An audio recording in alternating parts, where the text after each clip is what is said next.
Hello friends, Udgiri kitchen में आपका स्वागत है। आज की जो स्पेशल रेसिपी है वो है बहुत ही लाइट वेट सॉल्टी पोहा चूड़ा की रेसिपी मैं आज आपके साथ शेयर करने वाली हूँ। और आप इसे खाने के बाद बिल्कुल भी यकीन नहीं कर पाएंगे कि मैंने इसमें बिल्कुल भी तेल का इस्तेमाल नहीं किया है। और इसकी आवाज़ आप सुन सकते हैं कितनी क्रंची बनी है। और तेल का इस्तेमाल ना होते हुए भी उसमें बहुत सारे फ्लेवर आपको मिलेंगे। इसमें आपको एक तीखापन मिलेगा, एक क्रंचीपन मिलेगा, नटी का फ्लेवर मिलेगा, बहुत सारे फ्लेवर आपको मिलेंगे। तो ज़्यादा देर ना करते हुए तो चलिए फिर शुरुआत करते हैं। पर उससे पहले अगर मेरी वीडियो आप पहली बार देख रहे हैं, मेरे चैनल पे नए हैं, तो मेरे उदगिरी किचन को सब्सक्राइब कीजिए और बाजू में जो बेल आइकन है उसे प्रेस कर दीजिए।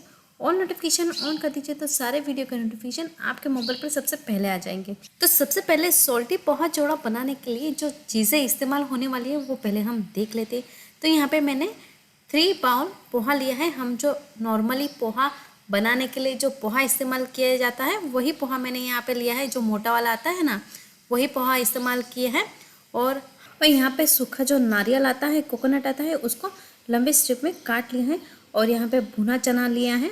और साथ ही में ड्राई फ्रूट को मैंने 2 भाग कर दिए है।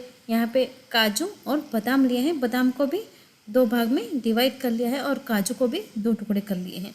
और साथ ही में जो छोटे साइज़ के पीनट आते हैं ना, वो लिए हैं। बड़े साइज़ के ना हो तो अच्छा है, छोटे साइज़ के पीनट लीजिएगा, बहुत ही अच्छा लगता है। और मसालों में बारीक कटा हुआ धनिया लिया है, कड़ी पत्ता लिया है, बारीक कटी हुई हरी मिर्च ली है और पाउडर शुगर लिया है। यहाँ पे मैंने एक बड़ी थाली ली है और बड़ी छन्नी ली है। इन दोनों का इस्तेमाल किस तरह से होगा वो हम आगे देखेंगे।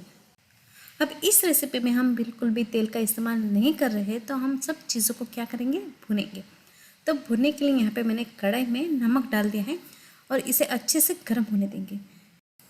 अब यहाँ पे नमक जो है अच्छे से गर्म हुआ है ये देखने के लिए आप नमक के ऊपर हाथ रखेंगे ना तो आपको पता चल जाएगा, क्योंकि उसमें से गरम गरम हवा निकल रहेगी।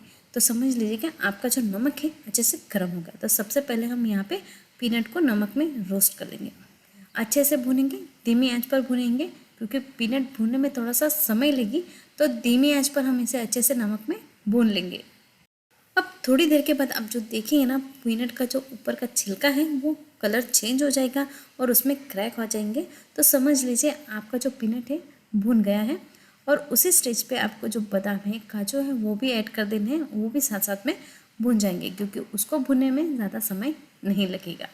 और अगर आप चाहें तो इन सब चीज़ों को अलग अलग भी भून सकते हैं, पर हमारा जो समय है थोड़ा सा बच जाए, इसकी वजह से मैं सब चीज़ों को साथ में भून रही हूँ। अब ये तीनों चीज़ें अच्छे से भूनने के बाद हमने जो छन्नी ली थी उसमें हम डाल देंगे नमक और इन सब चीज़ों को और छान लेंगे। और जो नीचे नमक अलग से निकल आएगा उसको फिर से हम कढ़ाई में डाल देंगे, फिर से गर्म होने के लिए। और इसी तरह से हम कोकोनट को भी भून लेंगे। कोकोनट भूनने में ज़्यादा समय नहीं लेगा, 1 से 2 मिनट में ये अच्छे से भून जाएगा। और यहाँ पे आप देख सकते हैं जो कोकोनट है बहुत ही अच्छे से क्रिस्पी बन गया है। तो इसे भी हम छन्नी में निकाल कर छान लेंगे। और अब सब चीज़ें अच्छे से भुन गई हैं, तो हम क्या करेंगे, फिर से नमक को गर्म कर लेंगे। अब ये जो नमक है अच्छे से गर्म हुआ है ये जानने के लिए एक पोहे का टुकड़ा हम नमक में डालेंगे तो ये तुरंत फूल जाएगा। तो समझ लीजिए आपका जो नमक है अच्छे से गर्म हो गया है। तो हम कढ़ाई को नीचे उतार लेंगे और थोड़ा सा जो 1 मुट्ठी क्वांटिटी है हम उसमें नमक में डाल देंगे और अच्छे से फटाफट मिक्स कर लेंगे। यहाँ पे जो नमक है बहुत ही गर्म रहेगा और हम जैसे ही उसमें पोहा डालेंगे ना तो 10 से 20 सेकंड में ही ये फूल जाएगा। और फूलने के बाद इसे तुरंत ही छन्नी में निकाल लीजिए और छान लीजिए। ज़्यादा देर रखेंगे ना तो ये जल जाएगा। तो तुरंत ही निकाल लेंगे तो ये अच्छे से कलर सफ़ेद ही रहेगा, नहीं तो इसका जो कलर है वो डार्क हो जाएगा।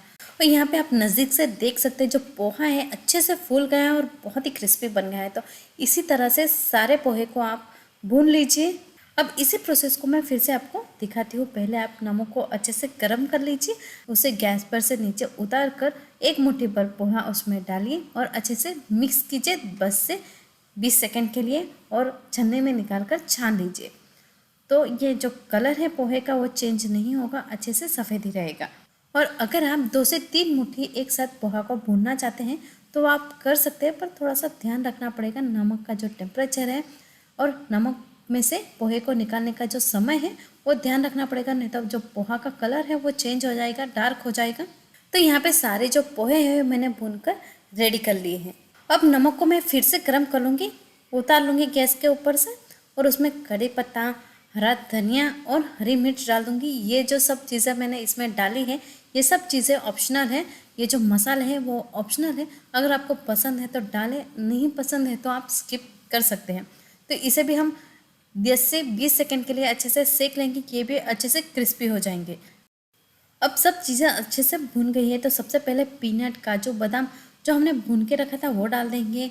कोकोनट को जो भून के रखा था वो भी डाल देंगे और यहाँ पे जो रोस्टेड चना लिया था वो भी हम डाल देंगे। आप चाहे तो इसे भी एक बार भून सकते हैं और सब चीज़ों को अच्छे से मिक्स कर लेंगे। और हमने लास्ट में जो कोरिएंडर, करी पत्ता और मिर्च भुनी थी ना, वो भी हम इसमें डाल देंगे। सब चीज़ों को अच्छे से मिक्स करेंगे और फिर से शक्कर डालकर फिर से एक बार मिक्स करेंगे। तो हमने सब चीज़ें यहाँ पे डाल ली हैं और नमक डालने की हमें ज़रूरत नहीं है क्योंकि हमने इन सब चीज़ों को नमक में भून लिया है। तो यहाँ पे हमारा जो सॉल्टी पोहा चिवड़ा है वो तैयार हो गया है। अगर आपने पूरा वीडियो देख लिया है तो आप समझ जाएंगे इसमें बिल्कुल भी तेल का मैंने इस्तेमाल नहीं किया है और ये खाने में बहुत ही क्रिस्पी, क्रंची और बहुत ही हेल्दी है। इसका स्टोर आप एयर टाइट कंटेनर में कर लीजिए और 20 से 25 दिन आराम से इसका एंजॉय आप कर सकते हैं। तो कैसी लगी मेरी ये रेसिपी मुझे कमेंट करके ज़रूर बताइएगा। अच्छी लगती है तो लाइक शेयर करना मत भूलिएगा। तो चले फिर मिलते हैं एक नई रेसिपी के साथ। तब तक के लिए गुड बाय।